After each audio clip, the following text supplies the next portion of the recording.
ಎಲ್ರಿಗೂ ನಮಸ್ಕಾರ. TM YouTube ಚಾನಲ್ಗೆ ನಿಮ್ಮೆಲ್ಲರಿಗೂ ಸ್ವಾಗತವನ್ನು ಕೋರ್ತಾ, ಇದು 6ನೇ ತರಗತಿಯ ಗಣಿತ ವಿಷಯಕ್ಕೆ ಸಂಬಂಧಪಟ್ಟಂತಹ ಒಂದು ಪಾಠ. ಅದು ಬೀಜಗಣಿತ ಅಂತಕ್ಕಂಥ ಒಂದು ಟಾಪಿಕನ್ನು ತೊಗೊಂಡು ಬಂದಿದ್ದೀನಿ. ಸೊ ಇದು ವಿದ್ಯಾರ್ಥಿಗಳಿಗಷ್ಟೇ ಅಲ್ಲ, ಈಗೇನು TET ಅಥವಾ GPSTR ಮತ್ತು PST ಪರೀಕ್ಷೆಗಳಿಗೂ ನೇಮಕಾತಿಗೆ ನೀವೆಲ್ಲ ಪ್ರಯತ್ನ ಮಾಡ್ತಿದ್ರೆ ನಿಮಗೂ ಕೂಡ ಬಹಳಷ್ಟು ಹೆಲ್ಪ್ಫುಲ್ ಆಗುತ್ತೆ ಅಂತ ಹೇಳ್ತಾ ವಿಡಿಯೋನ ಪ್ರಾರಂಭ ಮಾಡೋಣ. ಇಲ್ಲಿ ಪ್ರಶ್ನೆಗಳನ್ನು ನೋಡ್ತಾ ಹೋಗಿ ಯಾವ ರೀತಿ ಕೊಟ್ಟಿದ್ದಾರೆ, ಅದಕ್ಕೆ ಉತ್ತರವನ್ನು ಹೇಗೆ ಮಾಡಬೇಕು ಅನ್ನೋದನ್ನು ನಾನು ನಿಮ್ಮೊಟ್ಟಿಗೆ ಇಲ್ಲಿ ಡಿಸ್ಕಷನ್ ಮಾಡ್ತಾ ಹೋಗ್ತೀನಿ. ಸೊ ಮೊದಲನೇ ಪ್ರಶ್ನೆ ಈ ರೀತಿ ಇದೆ. ಏನಪ್ಪ ಇದೆ ಅಂತಂದರೆ, x+10 = 30 ಆದರೆ ಎಕ್ಸ್ನ ಬೆಲೆ ಏನು ಅಂತ ಕೊಟ್ಟಿದ್ದಾರೆ. ಸೊ ಇದನ್ನು ನಾವು ಅರ್ಥ ಮಾಡ್ಕೊಳ್ಳೋದಾದರೆ, ಎಕ್ಸ್ಗೆ ನಾವು ಅಂದರೆ x+10 ಅಂದಾಗ ಸೊ ಯಾವುದೋ ಒಂದು ಬೆಲೆ ಇದೆ, ಅದು ಗೊತ್ತಿಲ್ಲ, ಅದಕ್ಕೆ 10ನ್ನು ಕೂಡಿಸಿದರೆ ನಮಗೆ 30 ದೊರೆಯುತ್ತದೆ ಅಂತ ನಾವು ಈ ರೀತಿ ಜನರಲ್ ಆಗಿ ಅರ್ಥ ಮಾಡ್ಕೊಳ್ಬೋದು. ಅಥವಾ ಇದನ್ನು ಈಕ್ವೇಷನ್ನ ಸಾಲ್ವ್ ಕೂಡ ಮಾಡ್ಬೋದು. ಹೇಗೆ? ಸೊ ಎಕ್ಸನ್ನು ಹಾಗೆ ಇಟ್ಕೊಳ್ಳಿ, ದಟ್ ಈಸ್ ಈಕ್ವಲ್ ಟು ಅಲ್ಲಿ 30 ಇದೆ, ಈ ಕಡೆ ಪ್ಲಸ್ ಇದ್ದಿದ್ದನ್ನು ಈಕ್ವಲ್ಸಿಂದ ಬಲಭಾಗಕ್ಕೆ ತೊಗೊಂಡು ಹೋದಾಗ ಮೈನಸ್ ಆಗುತ್ತೆ. ಸೊ 30ರಲ್ಲಿ 10 ಹೋದರೆ 20. ಅಥವಾ ನೇರವಾಗಿ ನಾವು ಹೇಳೋದಾದರೆ ಏನಂತ ಹೇಳ್ಬೋದು, 10ಕ್ಕೆ ಎಷ್ಟನ್ನು ಕೂಡಿದರೆ 30 ಆಗುತ್ತೆ? 20 ಅಂತ. ಸೊ ಹಾಗಾಗಿ ಅದಕ್ಕೆ ಉತ್ತರ ಬಂದು 20 ಅಂತ ಆಗುತ್ತೆ. ಸೊ ಆಪ್ಷನ್ ಬಿನಲ್ಲಿ ಆ ಉತ್ತರ ಇದೆ, ಅದನ್ನು ನಾವಲ್ಲಿ ಬರಿಬೇಕಾಗುತ್ತೆ.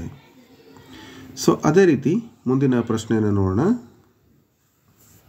ಪ್ರಶ್ನೆ ಈ ರೀತಿ ಇದೆ, 4x + 25 = 45 ಅಂತ ಇದೆ. ಸೊ ಅಂದರೆ ಇದನ್ನು ಯಾವ ರೀತಿ ಬಿಡಿಸಬೇಕು ಅಂತ ನೋಡೋದಾದರೆ, ಸೊ ಸಿಂಪಲ್ಲಾಗಿ ನಾವು ಯಾವ ರೀತಿ ಸೊಲ್ಯೂಷನನ್ನು ಕಂಡುಹಿಡಿಬೇಕು ಅನ್ನೋದನ್ನು ನೋಡ್ತಾ ಹೋಗೋಣ. ಸೊ 4x + 25 = 45 ಅಂತ ಇದೆ.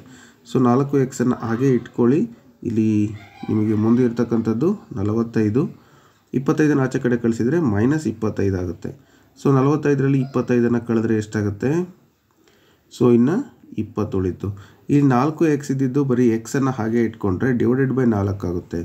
ಸೊ ಅದು 4 1 4 5. ಸೊ ಉತ್ತರ 5 ಬರುತ್ತೆ.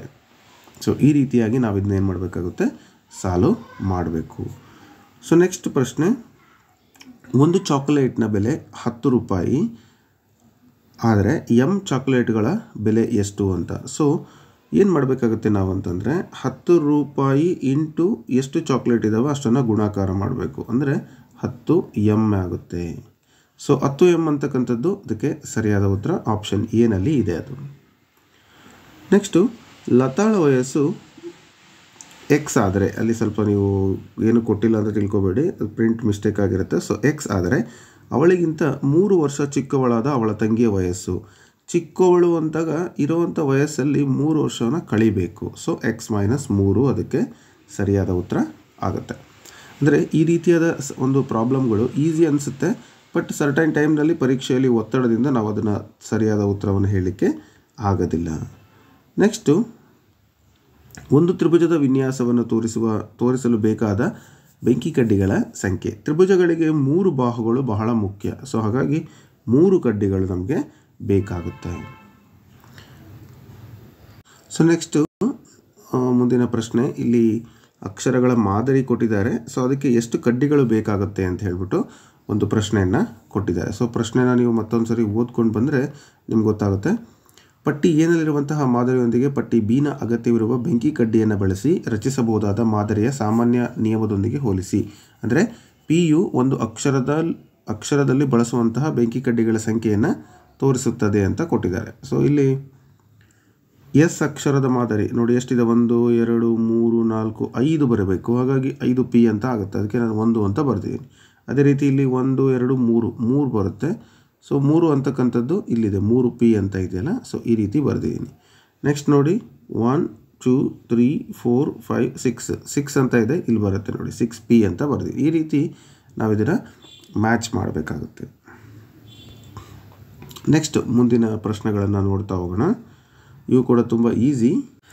ಪ್ರಶ್ನೆ ಈ ರೀತಿ ಇದೆ, ಶಿವನ ಈಗಿನ ವಯಸ್ಸು a ವರ್ಷಗಳೆಂದು ಪರಿಗಣಿಸಿ. ಶಿವನ ಈಗಿನ ವಯಸ್ಸನ್ನು ನಾವು a ಅಂತ ತಗೊಂಡ್ರೆ 7 ವರ್ಷಗಳ ನಂತರ ಅವನ ವಯಸ್ಸೆಷ್ಟು? 7 ವರ್ಷ ನಂತರ ಅಂತ ಹೇಳಿದಾಗ ಈಗಿರುವಂಥ ವಯಸ್ಸಿಗೆ 7 ವರ್ಷ ಅಂತ ಹೇಳಿದ್ರೆ ಕೂಡಬೇಕಾಗುತ್ತೆ. ಸೊ a + 7 ಅಂತಕ್ಕಂಥದ್ದು ಸರಿಯಾದ ಉತ್ತರ ಆಗುತ್ತೆ. ನೆಕ್ಸ್ಟ್ 10 ವರ್ಷಗಳ ಹಿಂದೆ ಅವನ ವಯಸ್ಸು ಎಷ್ಟಿತ್ತು? ಈಗಿರುವಂಥ ವಯಸ್ಸು ಎ ಆದರೆ 10 ವರ್ಷಗಳ ಹಿಂದೆ -10 ಆಗಿತ್ತು, ಅಂದರೆ ಎ -10 ಅದಕ್ಕೆ ಸರಿಯಾದ ಉತ್ತರ ಆಗುತ್ತೆ. ಸೊ ಪ್ರಶ್ನೆಯನ್ನು ಅರ್ಥ ಮಾಡಿಕೊಂಡ್ರೆ ಉತ್ತರ ಈಸಿಯಾಗಿ ಸಿಗುತ್ತೆ. ನೆಕ್ಸ್ಟು ಶಿವನ ಅಜ್ಜಿಯ ವಯಸ್ಸು ಅವನ ವಯಸ್ಸಿನ 7ರಷ್ಟಿದೆ. ಸೊ ಅವನ ವಯಸ್ಸು ಎ ಇದ್ದರೆ ಅದಕ್ಕೆ 7ಅನ್ನು ಗುಣಿಸ್ಬೇಕು. ಹಾಗಾದರೆ ಅವನ ಅಜ್ಜಿ ವಯಸ್ಸೆಷ್ಟು ಅಂತ ಕೇಳಿದರೆ ಸೊ 7 ಎ ಆಗುತ್ತೆ. ನೆಕ್ಸ್ಟ್ ಶಿವನ ಅಜ್ಜ ಅವನ ಅಜ್ಜಿಗಿಂತ 4 ವರ್ಷ ಹಿರಿಯವರು, ಅಂದರೆ ಅವರ ತಾತನ ವಯಸ್ಸನ್ನು ಕೇಳಿದರೆ ಸೊ ಅಜ್ಜಿ ವಯಸ್ಸು 7 ಎ ಆದರೆ ತಾತನ ವಯಸ್ಸು 7 ಎ ಪ್ಲಸ್ 4 ಆಗುತ್ತೆ. ಸೊ ಅಂದರೆ 4 ವರ್ಷವನ್ನು ಕೂಡಬೇಕಾಗುತ್ತೆ.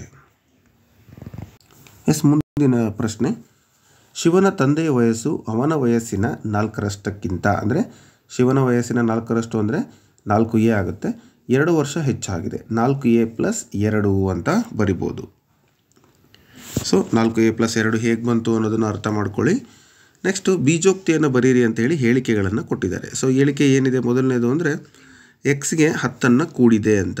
ಸೊ ಅವಾಗ ಏನು ಮಾಡ್ತೀರಾ, ಎಕ್ಸ್ ಪ್ಲಸ್ 10 ಅಂತ ಬರಿತೀರ. ಸೊ ಎಕ್ಸ್ ಪ್ಲಸ್ 10 ಅದಕ್ಕೆ ಸರಿಯಾದ ಉತ್ತರ.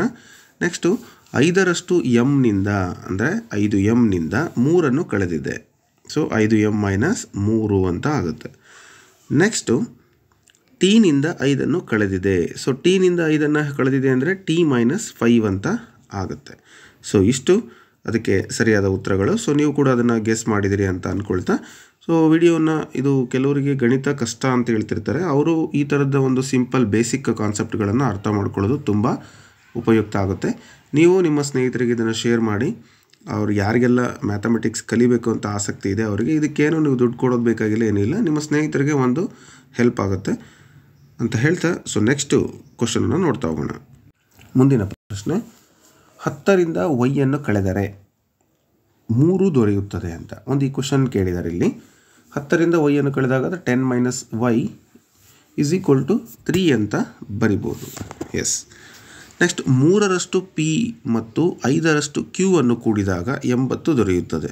ಸೊ 3ರಷ್ಟು ಪಿ ಅಂದಾಗ 3 ಪಿ ಆಗುತ್ತೆ, ಮತ್ತು 5ರಷ್ಟು ಕ್ಯೂ ಅಂದಾಗ 5 ಕ್ಯೂ ಆಗುತ್ತೆ. ಅವೆರಡನ್ನು ಕೂಡಿದರೆ ಪ್ಲಸ್ ಹಾಕಿದರೆ 80 ಬರುತ್ತೆ. ಸೊ ಈ ರೀತಿ ಬರಿಬೋದಾ ನೋಡಿ, 3p + 5q = 8e ಅಂತ. ನೆಕ್ಸ್ಟು ಜೆಗೆ 7ಅನ್ನು ಕೂಡಿದೆ, ಜೆ ಪ್ಲಸ್ 7. ಸೊ ಸರಿಯಾದ ಉತ್ತರ ಜೆ ಪ್ಲಸ್ 7 ಆಗುತ್ತೆ. ಮುಂದಿನ ಬೀಜೋಕ್ತಿಗಳಿಗೆ ಹೇಳಿಕೆಯನ್ನು ಬರೀರಿ ಅಂತ ಕೊಟ್ಟಿದ್ದಾರೆ. ಸೊ ಹೇಳಿಕೆಗಳನ್ನು ನೋಡೋದಕ್ಕಿಂತ ಮುಂಚೆ ಬೀಜೋಕ್ತಿಗಳನ್ನು ನೋಡಿ. ಎಕ್ಸ್ -10 ಅಂತ ಕೊಟ್ಟಿದ್ದಾರೆ. ಸೊ ಎಕ್ಸ್ -10 ಯಾವ ರೀತಿ ಹೇಳಿಕೆಯಲ್ಲಿ ಬರಿಬೋದು? ಸೊ ಎಕ್ಸ್ನಿಂದ 10ಅನ್ನು ಕಳೆದಿದೆ, ಅಥವಾ ಎಕ್ಸಿಂದ 10ಅನ್ನು ಕಳೆಯಿರಿ, ಅಥವಾ ಎಕ್ಸ್ನಿಂದ 10ಅನ್ನು ಕಳೆದಾಗ ಅಂತ ಬರಿಬೋದು. ಸೊ ಎಕ್ಸ್ನಿಂದ 10 ಕಳೆದಿದೆ. ನೆಕ್ಸ್ಟು 5y + 2 ಅಂತ ಕೊಟ್ಟಿದ್ದಾರೆ. ಅಂದರೆ ವೈನ 5ರಷ್ಟಕ್ಕೆ 2ಅನ್ನು ಕೂಡಿದಾಗ, ಅಥವಾ ನೀವು ಯಾವ ರೀತಿ ಬರೆದರೂ ಕೂಡ ಅದು ಸರಿಯಾಗುತ್ತೆ. ಬಟ್ ಅಲ್ಲಿ 5 ಟೈಮ್ಸ್ y ಅದಕ್ಕೆ 2ಅನ್ನು ಆ್ಯಡ್ ಮಾಡಿದ್ದಾರೆ ಅಂತ, ಅಂದರೆ ವೈನ 5ರಷ್ಟಕ್ಕೆ 2 ಕೂಡಿದೆ. ಸೊ ಈ ರೀತಿ ಕೂಡ ನೀವು ಬರಿಬೋದು. ನೆಕ್ಸ್ಟ್ m - 9 ಅಂತ ಇದೆ. ಎಮ್ನಲ್ಲಿ 9ಅನ್ನು ಕಳೆದಾಗ, ಎಮ್ನಿಂದ 9ಅನ್ನು ಕಳೆದಿದೆ. ಓಕೆ. ನೆಕ್ಸ್ಟ್ 8n + 6 ಅಂತ ಇದೆ. ಆಗಲೇ 5y ಹೇಳಿದ್ರಲ್ಲ, ಅದೇ ರೀತಿ n-ನ 8ರಷ್ಟಕ್ಕೆ 6ಅನ್ನು ಕೂಡಿದೆ ಅಥವಾ ಸೇರಿಸಿದೆ. ನೆಕ್ಸ್ಟ್ g - 4 ಅಂತ ಇದೆ. ಅಂದರೆ ಜಿನಿಂದ 4ಅನ್ನು ಕಳೆದಿದೆ ಅಂತಲೂ ಕೂಡ ಬರಿಬೋದು. ಸೊ ಇದು ನಿಮಗೆ ಅರ್ಥ ಆಗಿದೆ ಅಂತ ಭಾವಿಸ್ತಾ ಮುಂದಿನ ಪ್ರಶ್ನೆಗಳನ್ನು ಹಾಗೆ ನೇರವಾಗಿ ಉತ್ತರವನ್ನು ಹೇಳಿಬಿಡ್ತೀನಿ. 12p + 5 ಅಂದರೆ ಪಿನ 12ರಷ್ಟಕ್ಕೆ 5ಅನ್ನು ಸೇರಿಸಿದೆ. ಎಫ್ ಪ್ಲಸ್ 25 ಅಂದರೆ ಎಫ್ಗೆ 25ಅನ್ನು ಕೂಡಿದೆ ಅಂತಕ್ಕಂಥದ್ದು. ಸೊ ಈ ರೀತಿ ನೀವು ಉತ್ತರಗಳನ್ನು ನೇರವಾಗಿ ಬರಿಬೋದು. ಇನ್ನು ಉಕ್ತಿಗಳನ್ನು ಬರೀರಿ ಅಂತ ಕೊಟ್ಟಿದ್ದಾರೆ ಇಲ್ಲಿ. ಸೊ ಒಂದು ಪೆಟ್ಟಿಗೆಯನ್ನು ಕೊಟ್ಟಿದ್ದಾರೆ. ಪೆಟ್ಟಿಗೆಯಲ್ಲಿರ್ತಕ್ಕಂಥ ಗೋಲಿಗಳ ಸಂಖ್ಯೆ, ಪೆಟ್ಟಿಗೆಯಿಂದ ಹೊರ ತೆಗೆಯಲಾದ. ಇಲ್ಲಿ ನೀವು ಅರ್ಥ ಮಾಡ್ಕೋಬೇಕಾಗಿರೋದು ಏನಂದರೆ, ತುಂಬ ಸಿಂಪಲ್ಲಾಗಿ ನೀವು ಈ ಒಂದು ಭಾಗವನ್ನು ಅರ್ಥ ಮಾಡ್ಕೋಬೋದು. ಹೇಗೆ ಅಂತ ನೋಡಿ. ಸೊ ಮೊದಲಿಗೆ ಕೊಟ್ಟಿರುವಂತಹ ಪ್ರಶ್ನೆಯಲ್ಲಿ ಏನಿದೆ ಅಂತ ನೋಡೋದಾದರೆ, ಪೆಟ್ಟಿಗೆಯಲ್ಲಿರುವಂತಹ ಗೋಲಿಗಳ ಸಂಖ್ಯೆ ಕೊಟ್ಟಿದ್ದಾರೆ. ಎಕ್ಸ್ ವೈ ಝೆಡ್ ಅಂತಲೇ ಕೊಟ್ಟಿದ್ದಾರೆ. ಪೆಟ್ಟಿಗೆಯಿಂದ ಹೊರತೆಗೆದ ಗೋಲಿಗಳ ಸಂಖ್ಯೆ, ಪೆಟ್ಟಿಗೆಗೆ ಹಾಕಲಾದ ಗೋಲಿಗಳ ಸಂಖ್ಯೆ, ಪೆಟ್ಟಿಗೆಯಲ್ಲಿ ಉಳಿದ ಗೋಲಿಗಳ ಸಂಖ್ಯೆ ಅಂತ ಕೊಟ್ಟಿದ್ದಾರೆ. ಎಸ್. ಅಂದರೆ ಇಲ್ಲಿ ಮೊದಲನೇ ಪ್ರಶ್ನೆಯಲ್ಲಿ ಒಂದನೇ ಪೆಟ್ಟಿಗೆ ಅದಕ್ಕೆ ಎಕ್ಸ್ ಅಂತ ಗೋಲಿಗಳ ಸಂಖ್ಯೆ ಎಕ್ಸ್ ಇದೆ. ಹೊರತೆಗೆಯಲಾದ ಗೋಲಿಗಳಿಲ್ಲ, ಬಟ್ ಪೆಟ್ಟಿಗೆಗೆ ಹಾಕಲಾದ ಗೋಲಿ ಕೊಟ್ಟಿದ್ದಾರೆ. ಅಂದರೆ ಈ ಎಕ್ಸ್ ನಂಬರ್ ಆಫ್ ಅಂದರೆ ಗೋಲಿಗಳ ಸಂಖ್ಯೆ ಎಕ್ಸ್ ಇದೆ, ಅದಕ್ಕೆ 1 ಆ್ಯಡ್ ಆಗುತ್ತೆ ಅಂತ ಅರ್ಥ. ಅಂದರೆ ಎಕ್ಸ್ ಪ್ಲಸ್ 1 ಅಂತ. ನೆಕ್ಸ್ಟ್ ಇಲ್ಲಿ ಎರಡನೇದರಲ್ಲಿ ಪೆಟ್ಟಿಗೆಯಿಂದ ಹೊರಗೆ ತೆಗೆದಿದ್ದಾರೆ, y ಮೈನಸ್ 3 ಅಂತ ಆಗುತ್ತೆ. ಸೊ ಮೂರನೇದು ಪ್ರಶ್ನೆಯಲ್ಲಿ ಝೆಡ್ ಗೋಲಿಗಳ ಸಂಖ್ಯೆ ಇದೆ, ಅದರಲ್ಲಿ 7 ಗೋಲಿಗಳನ್ನು ಮತ್ತೆ ಹಾಕಿದ್ದಾರೆ. ಸೊ ಝೆಡ್ ಪ್ಲಸ್ 7 ಆಗುತ್ತೆ. ಸೊ ಅದೇ ರೀತಿ ನೆಕ್ಸ್ಟ್ ಗೋಲಿಗಳನ್ನು ಇಲ್ಲಿ ತೆಗೆದಿದ್ದಾರೆ, ಹಾಗಾಗಿ ಇರ್ತಕ್ಕಂಥ ಗೋಲಿಗಳಲ್ಲಿ 10 ಕಳಿಬೇಕು. ಸೊ ಎ ಮೈನಸ್ 10 ಇಲ್ಲಿ ಗೋಲಿಗಳನ್ನು ಹಾಕಿದರೆ ಬಿ ಪ್ಲಸ್ 11 ಆಗುತ್ತೆ. ಸೊ ಈ ರೀತಿಯಾಗಿ ನಾವು ಈ ಕ್ವಶನನ್ನು ಬರಿಬೇಕು. ಸೊ ಗೋಲಿಗಳು ಆ್ಯಡ್ ಆದರೆ ಪ್ಲಸ್ ಆಗುತ್ತೆ, ಗೋಲಿಗಳನ್ನು ನಾವು ತೆಗೆದ್ರೆ ಮೈನಸ್ ಆಗುತ್ತೆ. ಇಷ್ಟೇ ಅಲ್ಲಿ ಇರ್ತಕ್ಕಂತಹ ಒಂದು ಲಾಜಿಕ್ಕು. ಸೊ ಇದೇ ಥರ ಒಂದು ಬೀಜಗಣಿತಕ್ಕೆ ಸಂಬಂಧಪಟ್ಟಂಥ ಬೇಸಿಕ್ ಆಗಿರ್ತಕ್ಕಂತಹ 6ನೇ ತರಗತಿಯ ಒಂದು ಪುಸ್ತಕದ ಪ್ರಶ್ನೆ ಉತ್ತರಗಳನ್ನು ನಾವಿಲ್ಲಿ ಡಿಸ್ಕಷನ್ ಮಾಡಿದ್ವಿ. ಇದು ಸುವೇಗ ವರ್ಕ್ಬುಕ್ಕು. ಸೊ ವಿದ್ಯಾರ್ಥಿಗಳಿಗೂ ಕೂಡ ಈ ವಿಡಿಯೋ ಇಷ್ಟ ಆಗ್ಬೋದು, ಅವ್ರಿಗೆ ಶೇರ್ ಮಾಡೋದನ್ನು ಮರಿಬೇಡಿ ಅಂತ ಹೇಳ್ತಾ, ನೀವು ಯಾವ ಎಕ್ಸಾಮಿಗೆ ಪ್ರಿಪೇರ್ ಆಗ್ತಾ ಇದ್ದೀರಾ ಅಥವಾ ನೀವು ಸ್ಟೂಡೆಂಟಾ, ಕಮೆಂಟ್ ಮೂಲಕ ನನಗೆ ತಿಳಿಸ್ಕೊಡಿ. ಧನ್ಯವಾದಗಳು.